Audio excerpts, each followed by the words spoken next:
안녕하세요. 한국마케팅신문의 두영준 기자입니다. 오늘은 화장품 허위 과대 광고에 대해서 한번 짚어보는 시간을 갖도록 하겠습니다. 오늘 정혜미 기자님 나오셨습니다. 네, 안녕하세요. 정혜미 기자입니다.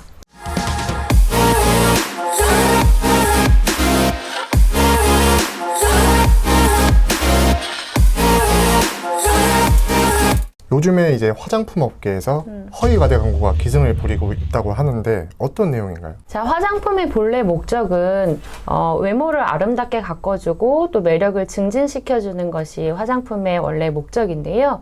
최근에 이 화장품의 목적을 벗어나는 허위 과대 광고를 하고 있어서 좀 문제가 되고 있습니다. 특히 어떤 부분이냐고 하면 면역력을 증진시켜준다든지 아니면 혈액순환 개선에 도움을 준다. 혹은 마이크로 니들과 같이 이제 피부 각질층을 직접 이제 침투해서 유효 성분을 넣어준다는 식의 과대 광고를 많이 하고 있어서 지금 문제가 되고 있습니다. 그러니까 저도 요즘에 화장품 보면은 마이크로 니들이란 말을 되게 많이 듣거든요. 침투 기술, 뭐 MTS 맞아요. 그런 거 많이 들었던 것 같은데 요 마이크로 니들이 원래 의약품에 투여하는 방식 아닌가요? 네, 맞습니다. 마이크로 니들은 그 명칭에서 보여지는 것처럼 바늘이 들어가는 물질이에요. 그래서 이것은 유효 성분을 실제적으로 각질층 안으로 투입을 시켜서 이제 효과를 내게 하는 방식인데요. 지금 이 화장품에서 마이크로 니들이라는 말씀을, 그러니까 광고를 하면 안 되는 게, 유명해진 그 다이소의 니들샷이라는 화장품 같은 경우는 실리카라는 미세한 침이 들어있어요. 그러니까 침이라고 하면 또 바늘이라고 예상하실 수 있는데 그렇지는 않고요. 유효 성분을 침 모양으로 굳혀서 이제 피부에 바르는 방식으로 되어지는 건데요. 피부에 꾹 누르면서 표면에 넓게 펼쳐서 유효 성분이 흡수되도록 도와주는 것일 뿐 유효 성분이 안으로 들어오는 성분은 아닙니다. 그래서 마이크로 니들이 각질층을 뚫고 유효 성분을 넣어주었다. 이런 식으로 표현하시면 허위 과대 광고에 속합니다. 근데 어쨌든 화장품이라는 건 예뻐지려고 바르는 거잖아요. 네. 그럼 내가 이 화장품을 발라서 나 예뻐졌다. 내지는 내가 한 10년 전으로 돌아갔다. 내 피부가. 그럼 요 정도는 허위 과대 광고가 아닌가요? 일단은 뭐 화장품을 바르셔서 당연히 예뻐지고 혹은 젊어지고 싶고 또 노화 방지에 또 효과가 있는 여러 가지 성분이 들어있는 건 사실인데요. 네. 그런데 이를테면 모공수가 감소가 되었다. 든지 뭔가 확인할 수 없는 사실을 확인할 수 있는 내용처럼 말하시면 그게 허위 과대 광고에 속합니다. 제가 듣기로도 모공수는 줄어들 수 없고 더 넓어지는 걸 막는 수준이라고만 들었거든요. 그렇죠. 아무래도 노화가 진행되다 보면 모공이 늘어지거나 처질 수 있는데 화장품 안에 들어가는 각종 유효 성분 때문에 모공이 조금 탄탄하게 좁아질 수는 있어도 개수 자체가 감소될 수는 없습니다. 그럼 그거 모공수가 줄어든다는 이야기는 다 허위 과대 광고겠네요. 그러실 수도 있죠. 네. 그럼 이렇게 허위 과대 광고를 하면은 뭐 형사처벌을 받거나 행정처벌을 받는 건가요? 네, 그렇죠. 1년 이하의 징역형을 받으실 수도 있고요. 또 1,000만 원 정도의 벌금을 받으실 수도 있으셔서요. 이건 좀 민감하게 생각하시고 진행하셔야 될 것 같습니다. 우리 업계에서도 이런 허위 과대 광고를 예방하기 위해서 굉장히 많은 활동을 하고 있다고 들었는데 어떤 것들이 있을까요?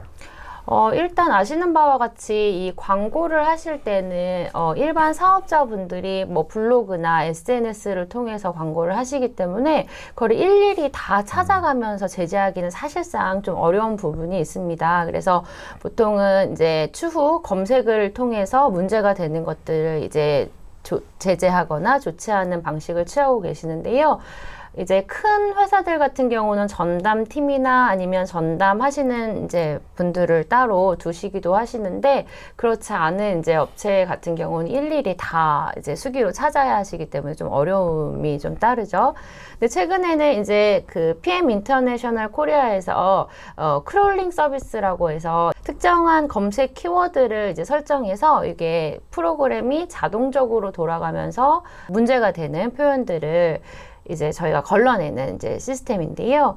실제로 이 프로그램이 1월부터 7월 달까지 이제 진행을 해보니까 한 1,400여 개 정도의 허위 가대 광고를 걸러냈다고 해요. 그래서 업체 담당자분께 문의를 드려봤더니 이게 한 이전보다 2배 정도는 많은 수치라고 하시더라고요.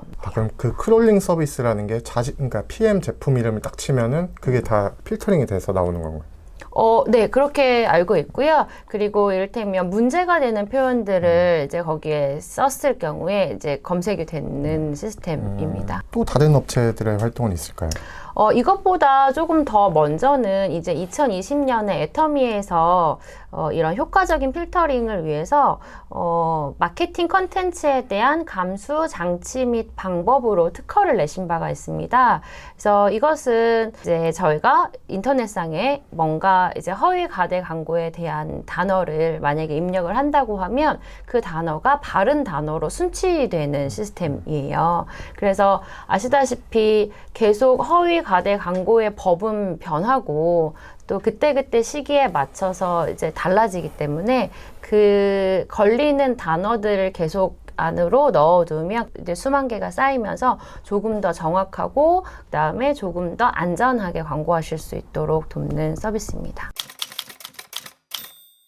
어쨌든 이 허위 가대 광고는 화장품뿐만 아니라 건강기능식품에서도 좀 문제가 되는 부분이잖아요. 특히나 최근에는 인터넷도 그렇고 SNS, 그 다음에 커뮤니티 사이트가 굉장히 활발해지면서 이런 문제가 조금 부각되고 있는 것 같은데, 허위 가대 광고는 어쨌든 사업자뿐만 아니라 회사에도 조금 막대한 영향을 끼칠 수 있기 때문에 허위 가대 광고는 하지 않으면서 좀 건전한 사업을 하셔야 좋을 것 같습니다.